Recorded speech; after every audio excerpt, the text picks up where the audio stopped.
الحمدللہ رب العالمین والصلاة والسلام علی سید الانبیاء والمرسلین وعلی آلہ واصحابہ اجمعین الی یوم الدین۔ الحمدللہ آج 27 اگست 2023 کو سنڈے کے دن ہمارا یہ پبلک سیشن نمبر 109 منعقد ہونے جا رہا ہے۔ آپ کے سوالات ریئل ٹائم یہ پرچیوں کی شکل میں میرے پاس آ چکے ہیں، انشاءاللہ انہیں میں بعد میں ڈسکس کروں گا۔ پہلے ایک کرنٹ ایشو جو آج کل پاکستان کے مین سٹریم میڈیا کی بھی زینت بنا ہوا ہے اور سوشل میڈیا کے اوپر تو کافی دل دہلا دینے والی انفارمیشن سامنے آ رہی ہیں، اور وہ ہمارے صوبہ سندھ کے اندر رانی پور ایک جگہ ہے، وہاں پر ایک پیر صاحب ہیں اسد شاہ کے نام سے، ان کے گھر میں جو ظالمانہ قتل ہوا ایک کام کرنے والی بچی کا، فاطمہ جس کا نام تھا، بمشکل اس کی 10 سال عمر تھی۔ گھر والوں نے پیر صاحب کی خدمت کے لیے چھوڑا ہوا تھا، ظاہر ہے کہ جہالت عام ہے، اس طرح بچیاں لوگوں کے گھروں میں چھوڑنا خدمت کرنے کے لیے نہ تو یہ شرعی اعتبار سے حلال ہے اور نہ پاکستان کے قانون کے مطابق یہ حلال ہے۔ لیکن آپ کو پتہ ہے کہ ہم لوگ نہ دنیا کے ساتھ مخلص ہیں، نہ دین کے ساتھ، نہ اپنی آخرت کے ساتھ۔ صدیوں سے استحصال ہو رہا ہے غریب عوام کا، ان کی غربت اور جہالت دونوں کا فائدہ اٹھایا جاتا ہے، اور یہ جو پیر طبقہ ہے بالخصوص، ان کے علاوہ بھی وڈیرے، بڑے بڑے جاگیردار، پیسے والے لوگ صدیوں سے غریب لوگوں کا استحصال کرتے آئے ہیں۔ اسی کی ایک نمائندہ مثال یہ رانی پور والا واقعہ ہے۔ میڈیا کے ذریعے آپ کو کافی زیادہ تفصیلات اس کی معلوم چل گئی ہوں گی، میں ظاہر ہے کہ اس لیول پہ اتر کے تو وہ ساری گفتگو نہیں کر سکتا، وہ آپ کو آلریڈی معلوم ہے۔ میں تو اس کے ان پہلوؤں کے اوپر گفتگو کروں گا جو ہمارے اس پلیٹ فارم کا تقاضا ہے کہ ہم حق کے لیے آواز بلند کریں۔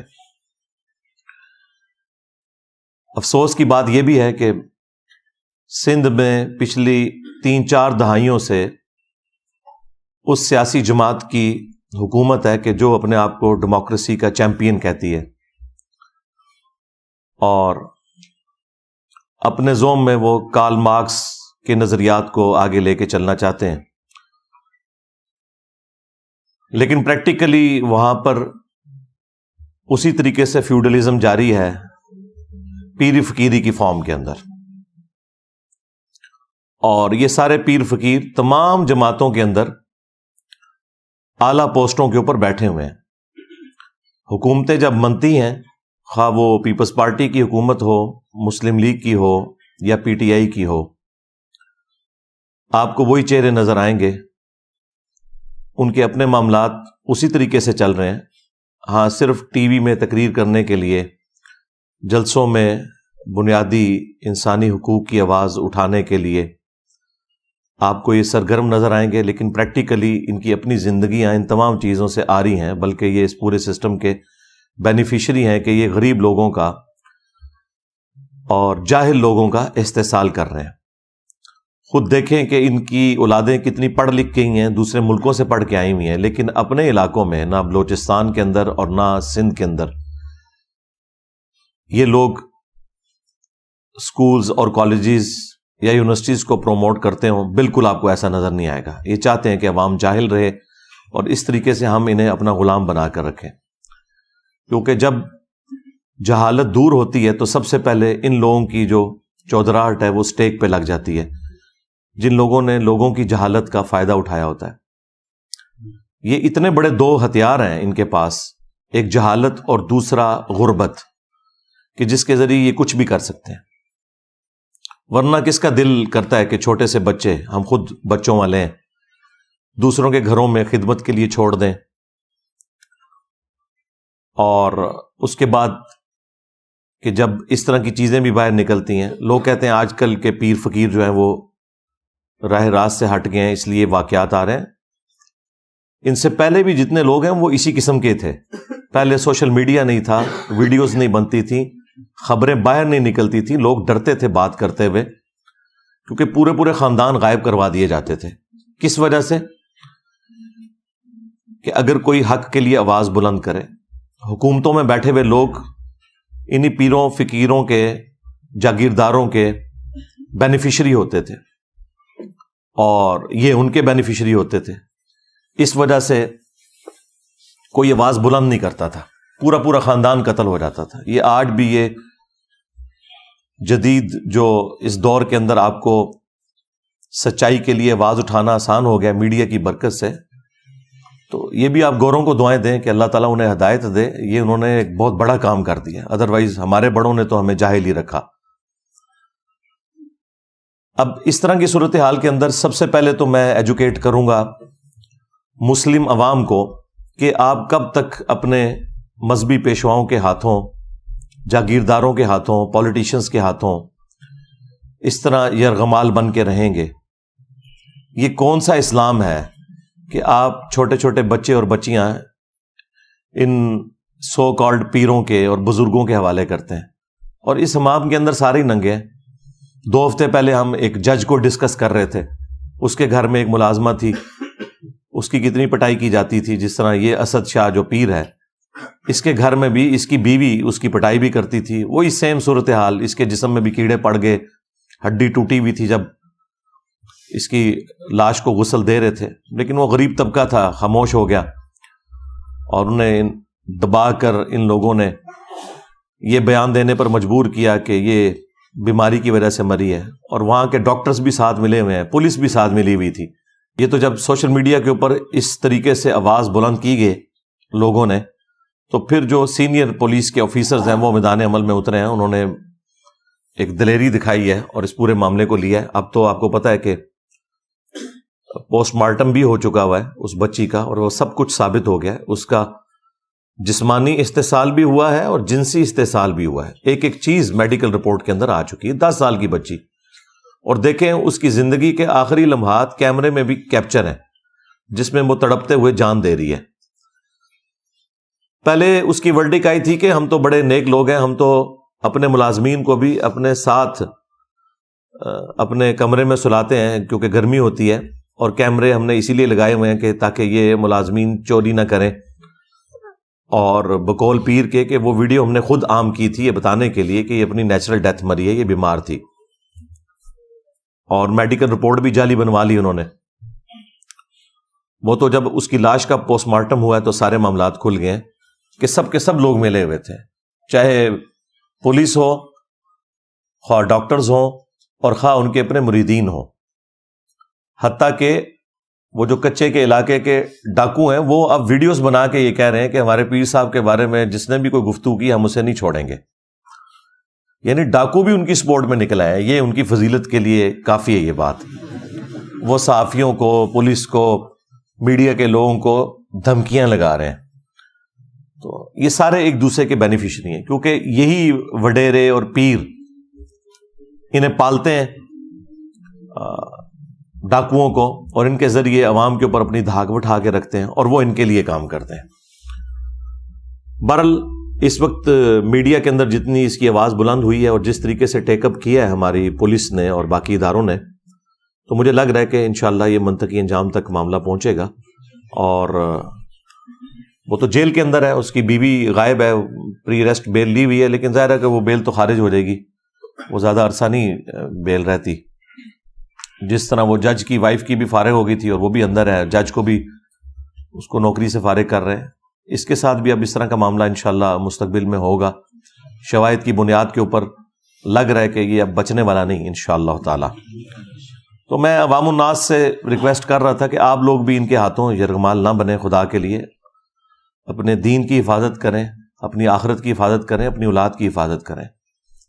یہ مذہبی پیشوا اور جو امیر لوگ ہیں ہمیشہ سے استحصال کرتے ہیں.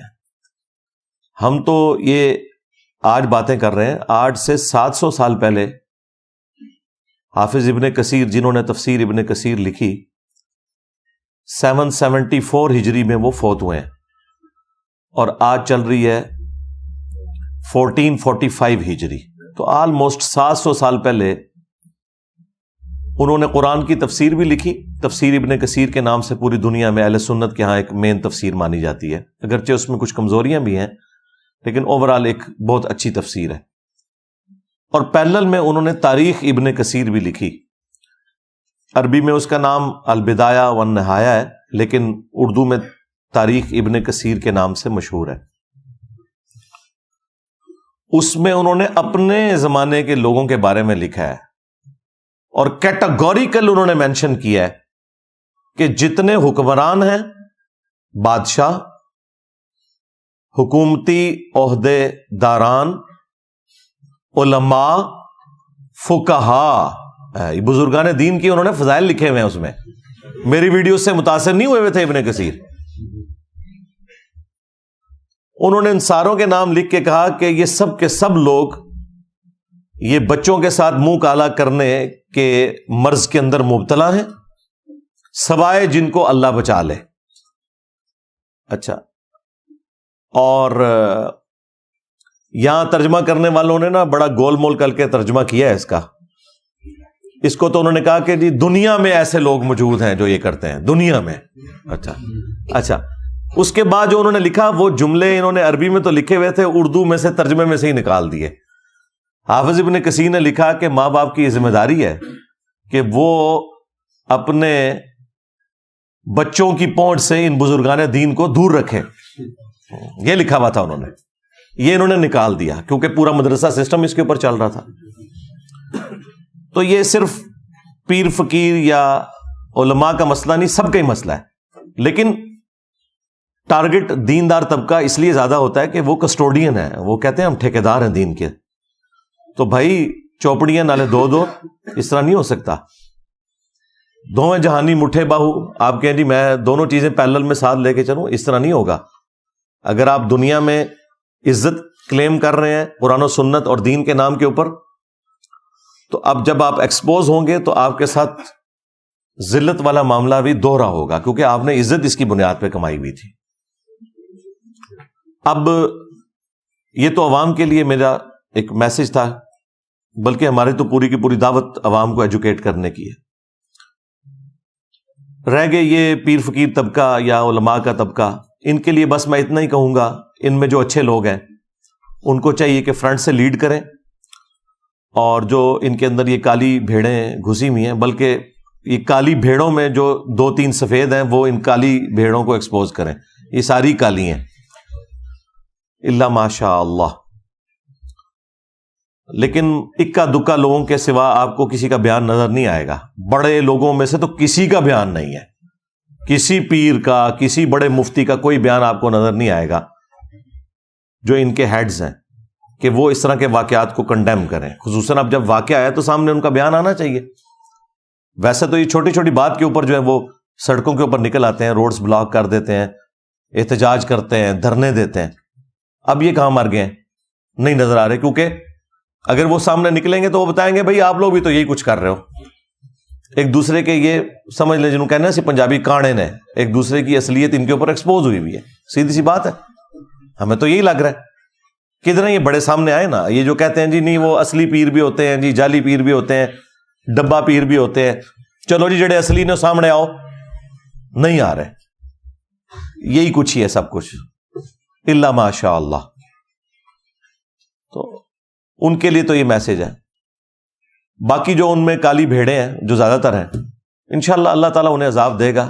ان کے لیے تو ہماری دعا ہے کہ اللہ تعالیٰ انہیں ہدایت دے. اگر ہدایت نہیں ہے تو تباہ و برباد کرے، اس دنیا کو پاک کرے ان لوگوں سے.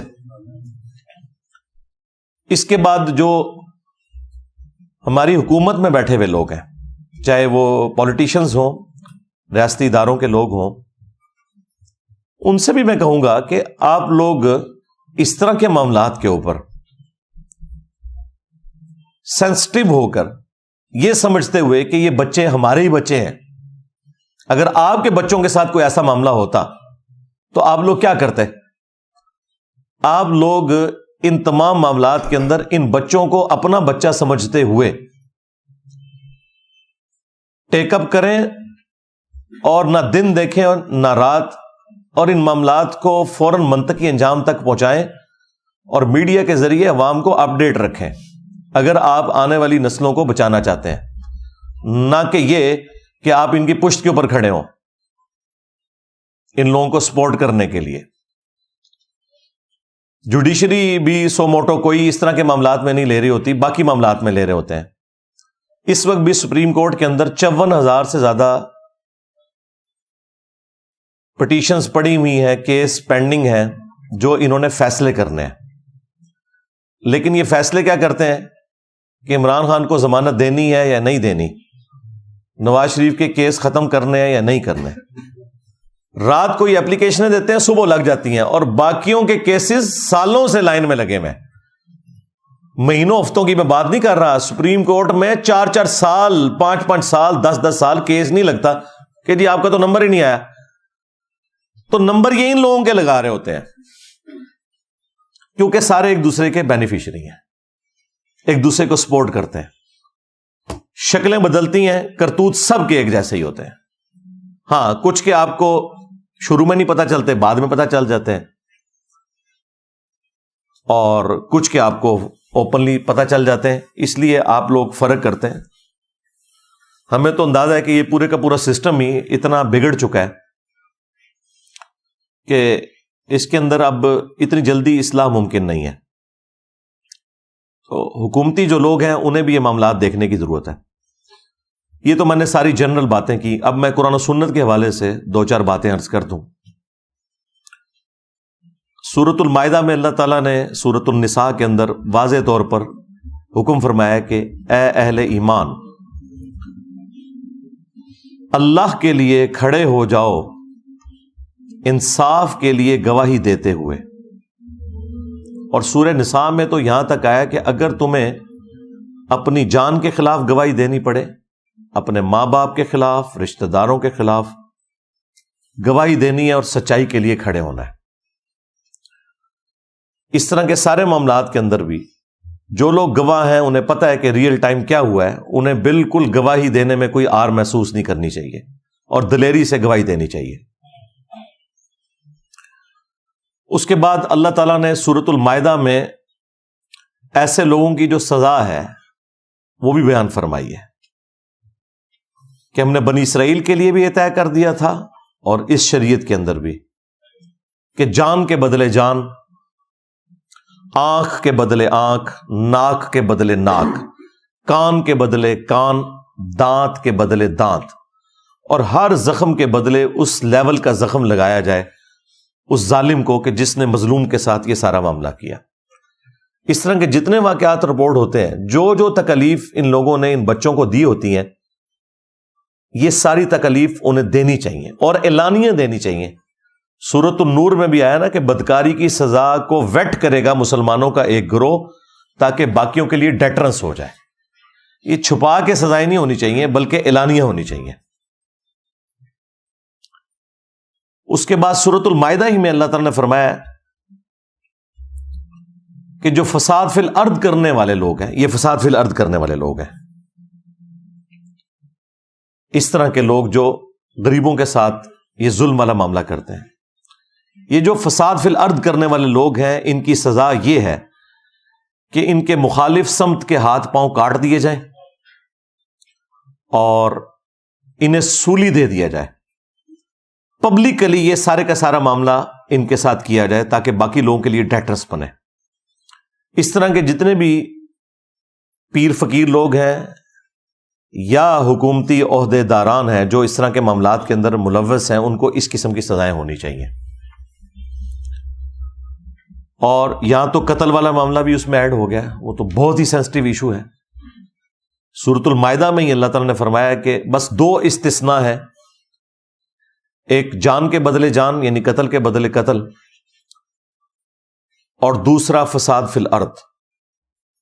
ان 2 کیسز میں تو کسی کی جان لی جا سکتی ہے اور وہ بھی جوڈیشری کے تھرو، ہر شخص قانون ہاتھ میں نہیں لے گا۔ اس کے سوا جس نے کسی ایک جان کو بھی قتل کیا، گویا اس نے پوری انسانیت کا قتل کر دیا۔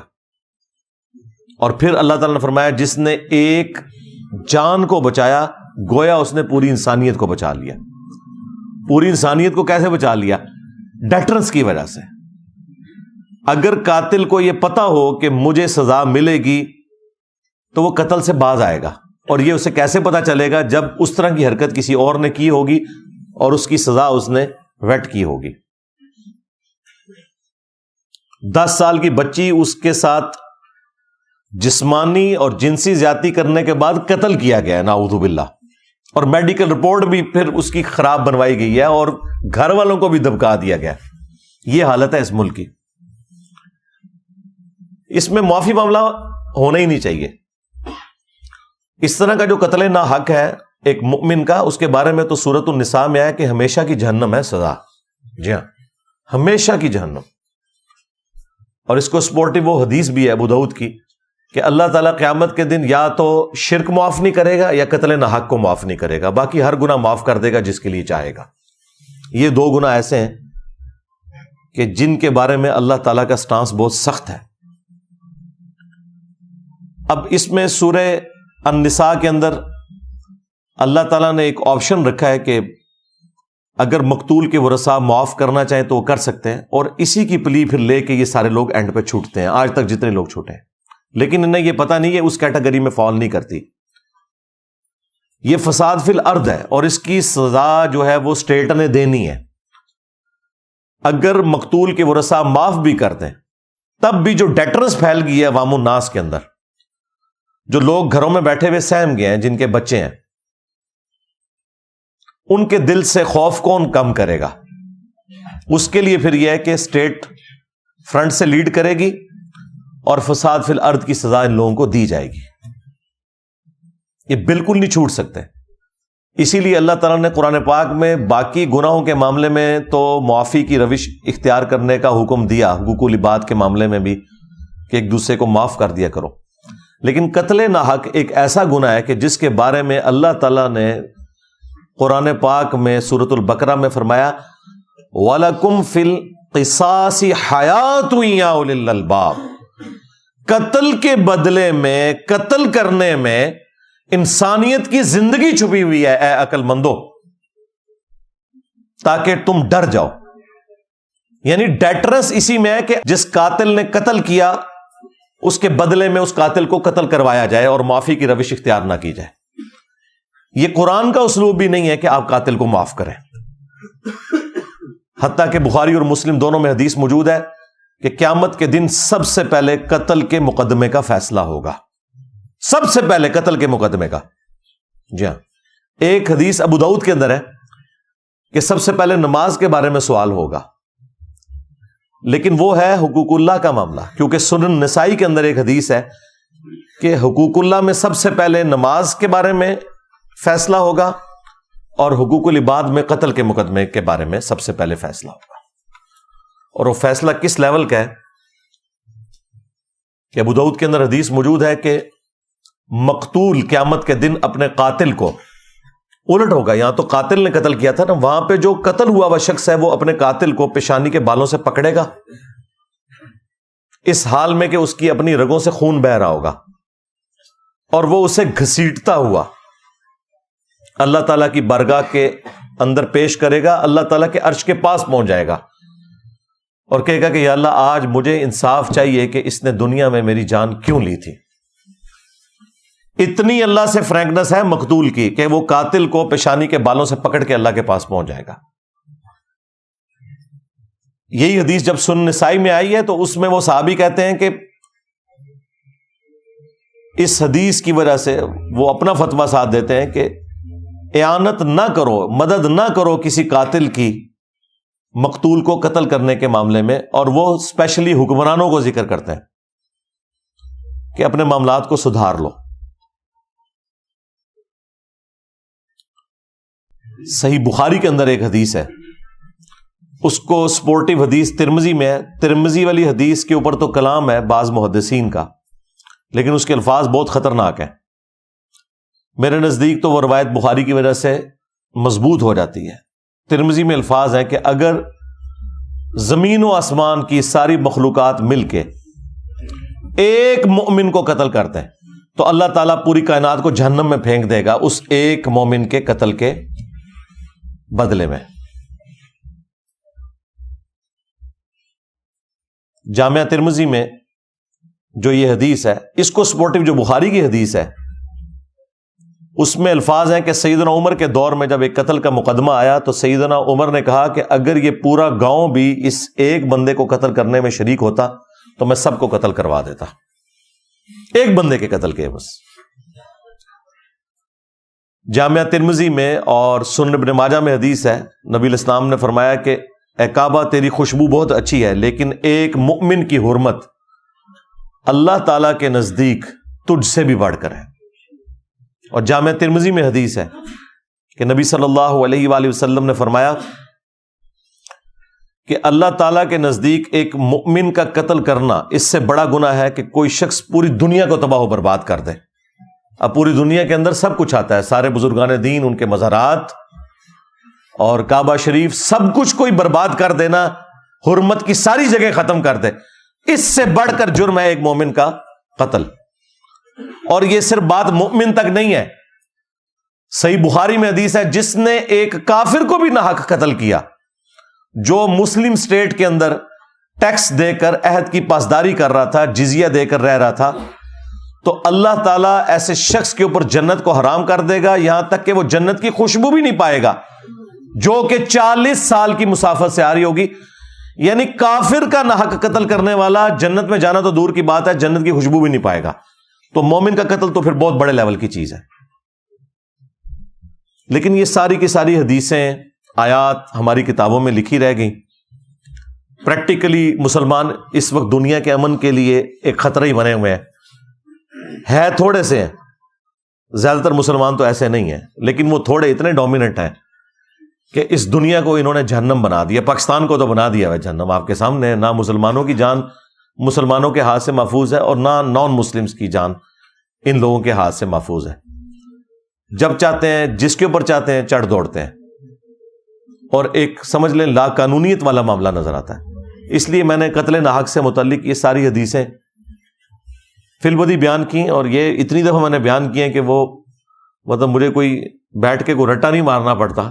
یہ آپ رات کو 12 بجے بھی اٹھا کے مجھ سے آیات اور احادیث سنیں, کیونکہ اس ملک میں تو آئے دن یہ احادیث ہمیں بیان کرنی پڑتی ہیں کہ خدا کے لیے بیسک ہیومن رائٹس کا کوئی خیال کریں, یہ دنیا کو رہنے کے قابل چھوڑیں, خواہ انڈیویجول لیول پہ ہو خواہ جماعتی لیول کے اوپر ہو, ایک دوسرے کی جان کی قدر کریں.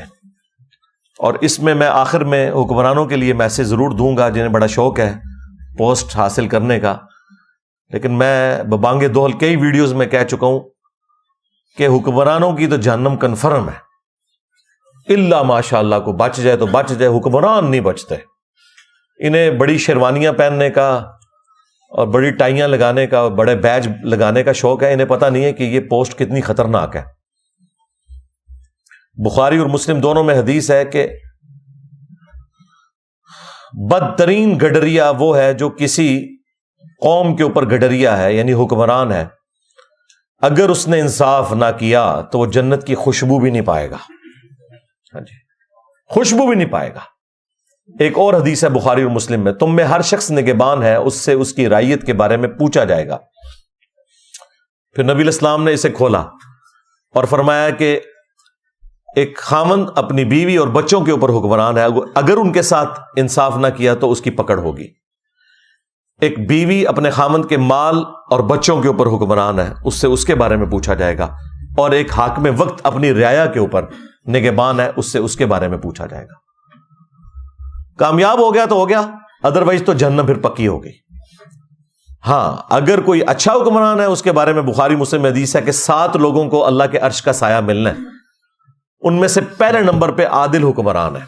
ہاں, وہاں پہ بھی مرتبہ اوپر ہے, لیکن یہ پھر آپ کو ڈھونڈنے سے بھی نہیں ملے گا کوئی, یہ بڑا مشکل کام ہے. اس لیے اگر پوسٹ سنبھالی ہے تو میرے بھائی ان پوسٹ کے تقاضے بہت زیادہ ہیں. ذمہ داری پھر یہ نہیں ہے کہ آپ نے پریولیجز ہی لینے ہیں, نہیں, رسپانسبلٹی بڑھ جائے گی. اللہ کے حضور پھر کوئی چھڑوانے والا نہیں ہوگا اگر آپ نے اپنی پوسٹ کے ساتھ انصاف نہیں کیا اور اپنے معاملات کو صحیح طریقے سے نہیں لے کر چلیں۔ ہم تو حکمرانوں کو بار بار اس طرح کے معاملات کے اندر جھنجھوڑتے رہتے ہیں، چیزیں ہائی لائٹ کرتے رہتے ہیں، اور عوام الناس کو تو خیر مسلسل ایجوکیٹ کر رہے ہیں کہ اپنے معاملات کو سدھاریں، کسی کے اوپر آپ ڈپینڈنٹ نہ ہو، اپنے آپ کو ایجوکیٹ کریں۔ اس کے باوجود اگر اس طرح کے کوئی معاملات ہوتے ہیں تو پھر ہمیں اپنی غلطیوں کے اوپر بھی غور کرنا چاہیے۔ صلو علی محمد و آل محمد، اللہم صلی علی محمد وعلی آل محمد واصحاب محمد وازواج محمد وامت محمد اجمعین الی یوم الدین، آمین۔